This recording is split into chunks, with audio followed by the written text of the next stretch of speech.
नमस्कार दोस्तों, स्वागत है आप सभी का इसी नौकरी चैनल पे। दोस्तों, CHSL एग्ज़ाम की नई डेट आ चुकी है जो कि अगस्त में होनी है परीक्षा। तो फ्रेंड 2 महीने आप पे बीच में है और आप ढंग से तैयारी कर सकते हैं। तो ये रही हमारी जनरल अवेयरनेस का पहला भाग। तो इसरो की मास्टर नियंत्रक सुविधा कहाँ स्थित है? यह इसे कहते हैं मास्टर कंट्रोल फैसिलिटी, MCF से डिनोट करते हैं इसे।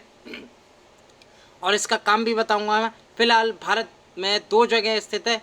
पहली है भोपाल में स्थित है, ठीक है, याद रखिएगा। भोपाल में है और कहाँ है? कर्नाटक के हासन में। अगर भोपाल आपको एग्जाम में ऑप्शन ना मिले तो आप कर्नाटक का हासन जरूर लगाएंगे, ठीक है। कहाँ? कर्नाटक का एक शहर है हासन, वहाँ ये स्थित है MCF। और मध्य प्रदेश में स्थित है भोपाल में, ठीक है। 2 जगह ही स्थित है केवल MCF। इसका जो बेसिकली कार्य होता है फ्रेंड, जो सैटेलाइट होती हैं उनका ये नियंत्रण करता है, ठीक है। नियंत्रण केंद्र होते हैं और यहीं से सैटेलाइट को फ्रेंड्स जो डिजिटल कम्युनिकेशन जो संदेश भेजे जाते हैं और यहीं से उनका नियंत्रण भी किया जाता है। चलिए दूसरा क्वेश्चन देख लेते हैं। दूसरा क्वेश्चन है, बहुमूल्य रत्नों में और रत्न काटने की कला में निपुण व्यक्ति को क्या कहते हैं? काफी इंपॉर्टेंट। तो क्या कहते हैं? इसका जो सही आंसर है वो है लैपिडरी। लैपिडरी कहते हैं फ्रेंड पत्थरों की तलाश, रत्न को काटने व अन्य धातुओं को व्यवस्थित तरीके से काटने की कला को लैपिडरी कहते हैं। अगला क्वेश्चन देख लेते हैं। आनंद वन स्थापित किसने किया था? तीसरा क्वेश्चन काफी इंपॉर्टेंट, आनंद वन। तो इसका जो सही आंसर है वो है बाबा आमटे ने। फ्रेंड, आनंद वन महाराष्ट्र के चंद्रपुर शहर में स्थित एक आश्रम है जहां विकलांग और कुष्ठ रोगियों के पुनर्वास और देखभाल की उचित व्यवस्था की जाती है। और ये जो है 1948 में इसकी स्थापना हुई थी, जो कि किसने करी थी? बाबा आमटे ने, जो कि एक प्रसिद्ध समाज सेवी हैं, ठीक है, याद रखिएगा। बाबा आमटे ने 1948 में करी थी आनंद वन, याद रखिएगा, पूछा जाता है एग्जाम में। चौथा क्वेश्चन देख लेते हैं फ्रेंड। राज्य शब्द का प्रयोग सर्वप्रथम किसने किया? काफी इंपॉर्टेंट। तो राज्य शब्द का जो सबसे पहले सर प्रयोग था वो फ्रेंड मैकियावेली ने किया था, ठीक है। वर्तमान संदर्भ में राज्य शब्द का सर्वप्रथम प्रयोग मैकियावेली ने अपनी जो कृति है उनकी द प्रिंस, मैं लिख देता हूँ द प्रिंस, उसमें किया था, ठीक है, याद रखिए। अगला क्वेश्चन देख लेते हैं फ्रेंड्स। संसार की सबसे बड़ी प्रवाल भित्ति किस देश के पूर्वी तट के निकट पाई जाती है? आप सबको पता है, बहुत बार एग्जाम में पूछा भी गया है। तो इसका जो सही आंसर है वो है ऑस्ट्रेलिया। और ऑस्ट्रेलिया के ये क्वींसलैंड, ठीक है, मैं लिख देता हूँ क्वींसलैंड राज्य, ठीक है, वहाँ एक क्वींसलैंड राज्य है, वहाँ ये आता है, ठीक है। उस राज्य में ये सबसे बड़ी प्रवाल भित्ति आती है। और क्वींसलैंड की जो राजधानी है वो है ब्रिस्बेन, याद रखिएगा। और फ्रेंड वर्ल्ड हेरिटेज साइट में भी ये दर्ज है, सबसे बड़ी प्रवाल भित्ति, ठीक है। ऑस्ट्रेलिया के फ्रेंड अगर आप पूर्व में ईस्ट की तरफ देखोगे ना तो बहुत बड़ी ये प्रवाल भित्ति पाई जाएगी, ऑस्ट्रेलिया में पाई जाती है सबसे बड़ी प्रवाल भित्ति, ठीक है। ये भी पूछा जाता है कौन से डायरेक्शन में पाई जाती है, तो ऑस्ट्रेलिया मैप के अगर आप ईस्ट, पूरे ईस्ट में पाई जाती है ये प्रवाल भित्ति, ठीक है। ऑस्ट्रेलिया की जो राजधानी है फ्रेंड वो कैनबरा है। और यहाँ के जो करंटली प्राइम मिनिस्टर हैं वो है स्कॉट मॉरिसन, याद रखिएगा। छठा क्वेश्चन देख लेते हैं। ध्रुव प्रदेश में चलने वाली तेज शीतल बर्फीली पवन क्या कहलाती हैं? तो फ्रेंड ध्रुव पोलर जो रीजन होते हैं उसमें जो आंधी या आंधी कहते हैं, जो बर्फीली तूफान होता है उसे कहते हैं फ्रेंड बर्फानी तूफानी कहते हैं, ठीक है, याद रखिएगा।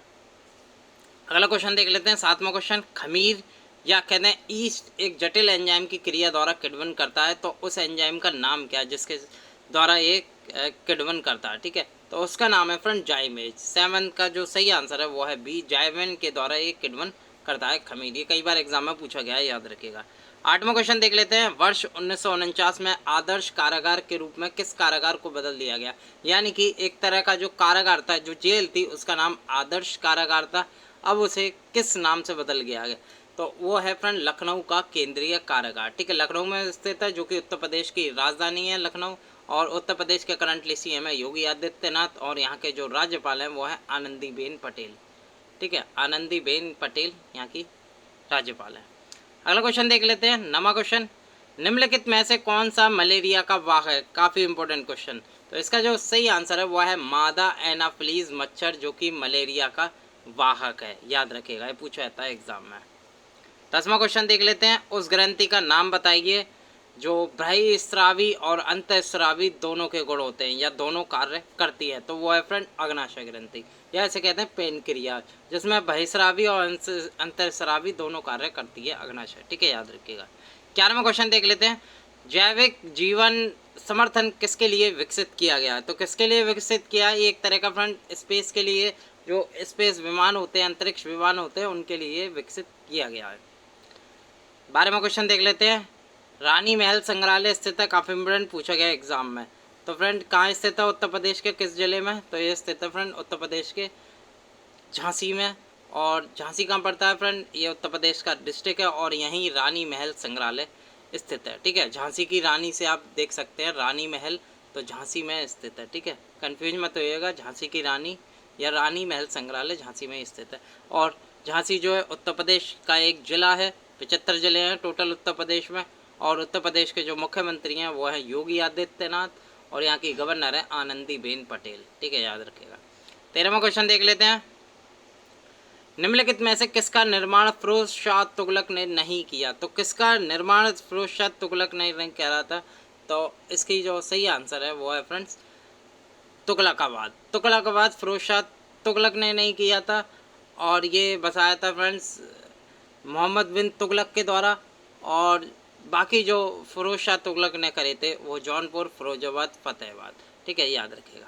अगर फ्रेंड्स कोई क्वेश्चन में त्रुटि होती है तो आप मुझे फ़ौरन कमेंट कीजिए ताकि मैं अपना जो भी क्वेश्चन गलत बताऊं उसे करेक्ट कर सकूं। ठीक है, और आप भी इसलिए बैठे हैं ताकि मैं कोई भी अगर गलती करूं तो आप मुझे बिल्कुल करेक्ट करें और कमेंट ज़रूर करें।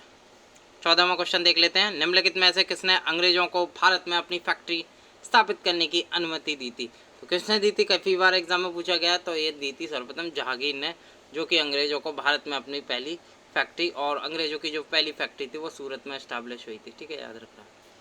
15वां क्वेश्चन देख लेते हैं। बंगाल में भूमि का स्थायी बंदोबस्त किसने शुरू किया था? तो किसने किया था? काफ़ी इंपॉर्टेंट ये पूछा जाता है एग्जाम में, तो वो किया था लॉर्ड कॉर्नवालिस को। करीब 1793 में लॉर्ड कॉर्नवालिस ने भूमि की स्थायी बंदोबस्त लागू किया था। 16वां क्वेश्चन देख लेते हैं।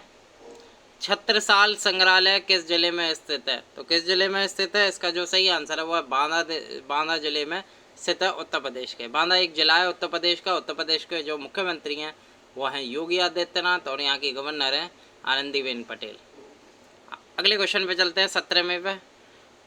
वह प्रदेश जिसको फ्रेंड विश्व का भंडार कहते हैं। 4 ऑप्शन आपके सामने, कई बार एग्जाम में पूछा गया है, CHSL की परीक्षा में, MTSO कई बार एग्जाम में आया है। तो ये कहते हैं फ्रेंड शीतोष्ण घात स्थल को विश्व का अन्न भंडार भी कहते हैं, इसे याद रखिएगा। 18वां क्वेश्चन देख लेते हैं। भारत के राष्ट्रपति चुनाव के लिए नागरिक को कितनी आयु पूरी कर देनी चाहिए या पूरी करनी चाहिए, कर लेनी चाहिए? तो वो 35 वर्ष, जब ही भारत का राष्ट्रपति का चुनाव लड़ सकता है। 19वां क्वेश्चन देख लेते हैं। अयोध्या अभिलेख किससे संबंधित है? काफ़ी इंपोर्टेंट पूछा गया है SSC CHSL की परीक्षा में, तो ये हरिशेण से संबंधित है। अयोध्या अभिलेख हरिशेण से संबंधित है। अगला क्वेश्चन देख लेते हैं। शहीद दिवस कब मनाया जाता है फ्रेंड? शहीद दिवस काफ़ी इंपॉर्टेंट, तो इसका जो सही आंसर है वो है फ्रेंड 30 जनवरी। 30 जनवरी 1948 को महात्मा गांधी जी की डेथ हुई थी और जब को शहीद दिवस मनाया जाता है, मार्टार डे। 21वां क्वेश्चन देख लेते हैं, काफ़ी इंपॉर्टेंट। अच्छा नागरिक अच्छा राज्य बनाता है और बुरा नागरिक बुरा राज्य बनाता है, किसने कहा था ये? तो ये कहा था फ्रेंड अरस्तु के बोल थे। उन्होंने कहा था अच्छा नागरिक अच्छा राज्य बनाता है और बुरा नागरिक बुरा राज्य बनाता है। 22वां क्वेश्चन देख लेते हैं। निम्नलिखित में से कौन सा पशु नमक का सबसे अधिक सेवन करता है? तो कौन सा पशु करता है? तो इसका जो सही आंसर है वो है गधा। गधा जो है नमक का सबसे ज़्यादा सेवन करता है, याद रखिएगा। ठीक है, 23वां क्वेश्चन देख लेते हैं। 23वां क्वेश्चन है शौचालय दिवस कब मनाया जाता है? तो फ्रेंड ये मनाया जाता है 19 नवंबर को, और इस बार 2019 में मनाया गया, अभी 2020 में नहीं मनाया गया क्योंकि नवंबर में मनाया जाता।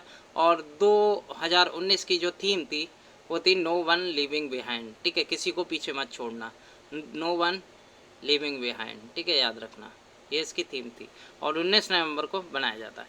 24वां क्वेश्चन देख लेते हैं। निम्नलिखित में से कौन सा एयरपोर्ट केवल घरेलू एयरपोर्ट है? तो कौन सा एयरपोर्ट है? तो फ्रेंड इनमें से कोई भी घरेलू एयरपोर्ट नहीं है, डोमेस्टिक एयरपोर्ट नहीं है। अगला क्वेश्चन चलते हैं। वैसे आप आगरा एयरपोर्ट भी देख सकते हैं, वो भी एक घरेलू एयरपोर्ट है, लेकिन इनमें से कोई भी घरेलू एयरपोर्ट नहीं है। अगला क्वेश्चन देख लेते हैं 25वां। संसद सदस्य संसद में अपनी सदस्य गवा देगा यदि वह 17 में निरंतर अनुपस्थित रहे। तो फ्रेंड वो रहेगा 60 दिन। अगर 60 दिन संसद से अनुपस्थित है तो वो अपनी सदस्यता गवा देगा। ठीक है, 60 दिन के अलावा ये फ्रेंड 2 महीने भी पूछ सकता है। ठीक है, याद रखिएगा, महीने में भी दे सकता है और 60 दिन में भी पूछ सकता है। तो 2 महीने में अपनी सदस्यता गवा देगा अगर उसने निरंतर वो अनुपस्थित रहा तो। 26वां क्वेश्चन देख लेते हैं, भारत में अवशेष शक्तियाँ निहित है किसमें? काफ़ी इंपॉर्टेंट। तो वो निहित है फ्रेंड केंद्रीय सरकार में। ठीक है, याद रखिएगा। 27वां क्वेश्चन देख लेते हैं, ऑस्ट्रेलियन ओपन किसने जीता है फ्रेंड्स? काफ़ी इंपॉर्टेंट। तो ऑस्ट्रेलियन ओपन किसने जीता है? एग्जाम में पूछा जाता है फ्रेंड, ये जीता नोवाक जोकोविच ने, याद रखिएगा। अगला क्वेश्चन देख लेते हैं, 28वां, औरंगजेब की मृत्यु कहाँ हुई थी? काफ़ी इंपॉर्टेंट। 1707 में औरंगजेब की मृत्यु हुई थी, लेकिन कहाँ हुई थी ये बताइएगा। तो इसका जो सही आंसर है अहमदनगर में हुई थी। ठीक है, अहमदनगर कहाँ पर है फ्रेंड्स? ये है महाराष्ट्र में, याद रखिएगा। अगला क्वेश्चन देख लेते हैं, 29, अधिकतम सामाजिक लाभ सिद्धांत किसका बुनियादी सिद्धांत है? तो किसका बुनियादी सिद्धांत है? यह है फ्रेंड्स राजकोषीय अर्थशास्त्र का। अगला क्वेश्चन देख लेते हैं, 30वां, मूल्य वर्धित का अर्थ किसके मूल्य से है? तो किसके मूल्य से है? यह है फ्रेंड माल और सेवा का घटाना, मध्यवर्ती माल और सेवाओं की लागत। ठीक है, अगर माल और सेवा में से घटा दें मध्यवर्ती माल और सेवाओं की लागत तो फ्रेंड्स क्या निकल जाएगा? मूल्य वर्धित का अर्थ। ठीक है, तो ये बिल्कुल सही आंसर है। तो दोस्तों हमारी वीडियो आपको कैसे लगी? CHSL की पहली क्लास थी, मुझे उम्मीद है फ्रेंड्स आपको ये क्वेश्चन आते हों। ठीक है, अगर फ्रेंड वीडियो में कोई भी त्रुटि हो तो मुझे फ़ौरन कमेंट करें। चलिए मिलता हूँ अगले वीडियो के साथ, तब तक के लिए धन्यवाद।